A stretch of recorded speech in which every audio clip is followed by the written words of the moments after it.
你有冇聽過人講我人工低唔使報稅，又或者我月薪2萬蚊以下，所以係唔需要理稅局嘅？大家好，我係千千，你哋嘅稅務導航員，教你正確報稅同埋合法慳稅。其實呢句說話只係講啱咗一半。今集我就同大家拆解香港最多人誤解嘅報稅迷思。首先，我要大家記住一句說話：報稅同交稅其實係兩樣嘢嚟㗎。好多人將兩樣嘢混為一談，所以先以為人工低就一定唔使報稅，月薪低就一定唔使報稅？錯啦！如果你收到報稅表，一般都要按要求填寫同交回。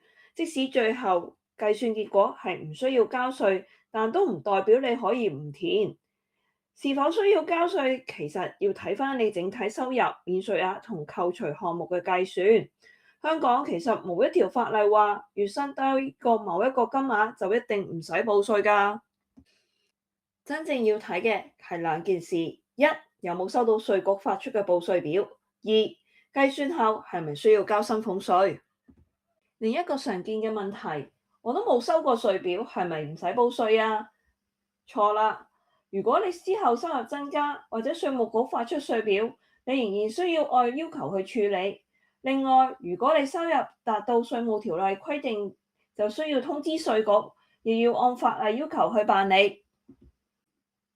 我哋嚟總結咯喎，報稅唔等於交稅，係咪要交稅就要睇整體入息同免稅額嘅計算。收到報稅表，一般就按要求填寫同交回。你仲聽過邊啲香港報稅迷思？留言話我知，我可能會拍下一集幫大家破解㗎。我係千千，歡迎大家喺底下留言，話俾我知你仲想聽啲咩稅務 topic，仲要記得 like、share 同 subscribe 我嘅頻道，通知其他朋友仔嚟學多啲稅務知識。我哋下次再見啦，拜拜。